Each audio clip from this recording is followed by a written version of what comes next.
Bienvenido a nuestro video documento. En este vamos a tratar 4 temas muy importantes para nuestro parcial de Derecho Internacional Público, así que mucha atención al contexto de este video.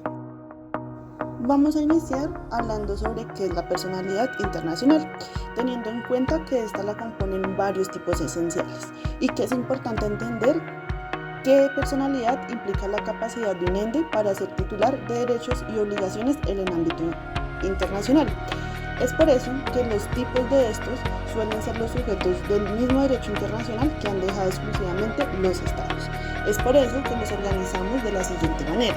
En el primer lugar están las organizaciones internacionales, donde se componen de 3. El primero es el universal, como las Naciones Unidas, y competencias en una amplia gama de asuntos. La segunda son las regionales, con la Unión Europea, con competencias específicas para una región determinada. La tercera son especializadas, como las Organizaciones Mundiales de Salud, que es la OMC, enfocadas en un área particular. El segundo tipo a resaltar son los pueblos, que representan una lucha por la autodeterminación y aquellos buscan liberarse de un poder colonial y ejercer su derecho a la independencia. Y el tercer tipo a resaltar es el individuismo, en donde hay responsabilidad penal individual, en donde los individuos pueden ser juzgados por crímenes internacionales. Estos crímenes suelen ser genocidio, crímenes de lesa humanidad y crímenes de guerra. También otro punto a destacar es la Santa Sede del Vaticano, reconocido como un sujeto de derecho internacional. Este tiene la capacidad para celebrar los tratados de mantener relaciones diplomáticas. Y también se resalta las empresas transnacionales, y aunque su personalidad es discutida, cada vez tiene un mayor impacto en la escena internacional y se ven afectadas por las normas internacionales de estos mismos. Se preguntarán cómo se relacionan estos sujetos. La relación entre estos sujetos es compleja y muy dinámica, ya que se pueden establecer varias dinámicas, como por ejemplo la cooperación, que los sujetos interactúan para alcanzar objetivos comunes, como la promoción de los derechos humanos o la protección del medio ambiente. También tenemos el conflicto, que a veces los intereses de estos sujetos pueden ser entre conflictos, generando tensiones y disputas. La complementariedad hace que los sujetos puedan complementar sus roles, como por ejemplo los estados establecen el marco jurídico internacional, mientras que las organizaciones internacionales lo implementan. Tenemos también la jerarquía, que en algunos casos, no en todos, existe una jerarquía entre los sujetos, como por ejemplo entre las Naciones Unidas y sus estados miembros. Hay unos factores que incluyen en la relación, que tenemos como primero que las naturalezas de las normas internacionales pueden ser generales o específicas para ciertos sujetos. También tenemos las prácticas estatales, que consta de los estados es fundamental para determinar la existencia y el alcance de los derechos y obligaciones de los distintos sujetos. Y como último tendremos el consenso de la comunidad internacional, la cual es el reconocimiento de la personalidad jurídica de un sujeto. Depende en gran medida del consenso de la comunidad internacional. Bueno, como ya lo hemos visto, el derecho internacional ha evolucionado muchísimo más allá que los estados como únicos sujetos. Entonces, a continuación yo hablaré de algunos ejemplos especiales de la personalidad internacional. Este va dividido en 4. Entonces, están las organizaciones internacionales, que se divide en 3. Las Naciones Unidas, que es la organización internacional más importante, como una amplia gama de competencias que van desde el mantenimiento de la paz y la seguridad internacionales hasta la promoción de los derechos humanos y el desarrollo sostenible. Tenemos la Unión Europea, que es un ejemplo de la organización regional, como competencias de la amplia gama de áreas, desde el comercio, la política al exterior hasta la justicia y esos asuntos internos. También acá tenemos la Organización Mundial de la Salud, que es una organización especializada en la salud pública, como un papel crucial de la coordinación de la respuesta mundial a las pandemias y otras emergencias sanitarias. Como segundo tenemos los pueblos, que también se divide en 2. Son los pueblos indígenas, donde muchos pueblos indígenas han luchado por el reconocimiento de sus derechos colectivos, esto incluyendo el derecho a la autodeterminación y el derecho a sus tierras y recursos naturales. También tenemos los pueblos colonizados, donde son aquellos pueblos que se encuentran bajo el dominio colonial y luchan por su independencia. En tercero tenemos a los individuos, que van dos también, que son víctimas de violaciones de derechos humanos, donde los individuos pueden acudir a tribunales internacionales para buscar esa reparación por las violaciones de sus derechos. Y tenemos también autores de crímenes internacionales, donde son esos individuos que pueden ser juzgados por sus crímenes internacionales, como el genocidio, crímenes de lesa humanidad y crímenes de guerra. También, como finalmente cuarto, tenemos otros sujetos, donde también va dividido en tres. Donde primero tenemos la Santa Sede, que es ese Estado de la Ciudad del Vaticano como una personalidad jurídica especial reconocida por el derecho internacional. Tenemos el Comité Internacional de la Cruz Roja, que es una organización humanitaria que goza del estatus especial del derecho internacional humanitario. Y como final tenemos las empresas transnacionales, que aunque su personalidad jurídica es controvertida, cada vez tiene un mayor impacto en la escena internacional y se ven afectadas por esas normas internacionales. En resumen, la personalidad internacional es un concepto en constante evolución, lo que hace que la relación entre los distintos sujetos de derecho internacional sea compleja y esté influenciada por una variedad de factores. Es un área de estudio apasionante que nos permite comprender mejor el funcionamiento del sistema internacional. La diversidad de estos sujetos de derecho internacional refleja la complejidad del mundo actual y la necesidad de un marco jurídico flexible. La interacción entre estos sujetos es fundamental para abordar los desafíos globales y construir un futuro más justo y sostenible. Listo, hemos terminado nuestra primera parte del videodocumento acerca de los tipos de especialidades de personalidad. Entonces, preparado para el siguiente módulo. En nuestro segundo módulo vamos a ver cómo se involucra el Seus Generis en el derecho internacional, ya que esto es fundamental dentro del mismo por varias razones. Una de estas son nuevas realidades, ya que en el derecho internacional está en constante evolución y a medida que surgen nuevas realidades como la tecnología, la globalización y los desafíos transfronterizos, se generan nuevas entidades y relaciones que no pueden ser fácilmente clasificadas dentro de los esquemas jurídicos y tradicionales. Tenemos la complejidad de las relaciones internacionales.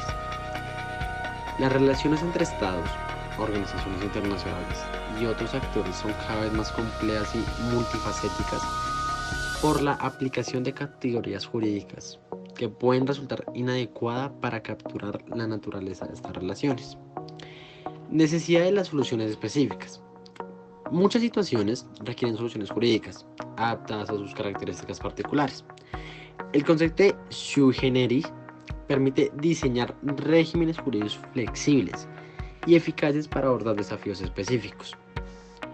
Como por ejemplo tenemos la situación del sui generis en el derecho internacional como las organizaciones internacionales, ya que las organizaciones como la Unión Europea o la Organización Mundial del Comercio tienen una personalidad jurídica internacional única, que no tiene nadie, que combina elementos de los estados y las organizaciones internacionales tradicionales. También como ejemplo tenemos que los regímenes especiales, los cuales son creadores para gestionar recursos naturales compartidos, como las aguas internacionales o la Antártida. Son ejemplos de sistemas jurídicos del sui generis. Aquí también tenemos los nuevos actores de la escena internacional, donde las empresas multinacionales, las organizaciones no gubernamentales y los individuos están desempeñando un papel cada vez más importante en las relaciones internacionales. Su estatus jurídico es complejo y a menudo se considera sui generis. Cuestiones emergentes son los temas como el ciberespacio, la inteligencia artificial y la biotecnología, plantean desafíos legales sin precedentes, requiriendo la creación de marcos jurídicos específicos. En resumen, el concepto de sui generis es una herramienta esencial para comprender la dinámica del derecho internacional, que permita reconocer la singularidad de determinadas situaciones y diseñar soluciones jurídicas adaptadas a sus necesidades. A medida de que el mundo se vuelve más complejo e interconectado, la importancia de este concepto seguirá creciendo. Esperamos que este videodocumento te esté agradando, ya que vamos finalizando nuestro segundo módulo acerca del Seus Generis, entonces mucho ánimo que ya vamos terminando. En nuestro penúltimo módulo hablaremos sobre qué es la fragmentación del derecho internacional. teniendo este como un fenómeno que describe la proliferación de las normas, instituciones y regímenes jurídicos, estos especializados y relativamente autónomos.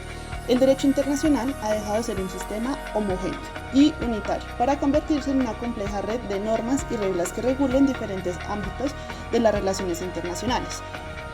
Este tiene unas causas a resaltar. La primera es la proliferación de los tratados, ya que este aumentó exponencialmente de los tratados internacionales, tanto bilaterales como multilaterales, y ha generado una gran diversidad de normas, tanto estatales y jurídicas. También está la creación de instituciones especializadas, donde hay la participación de organizaciones como la Organización Mundial del Comercio o la Organización de la Prohibición de Armas Químicas, que se ha llevado a la creación de regímenes jurídicos específicos.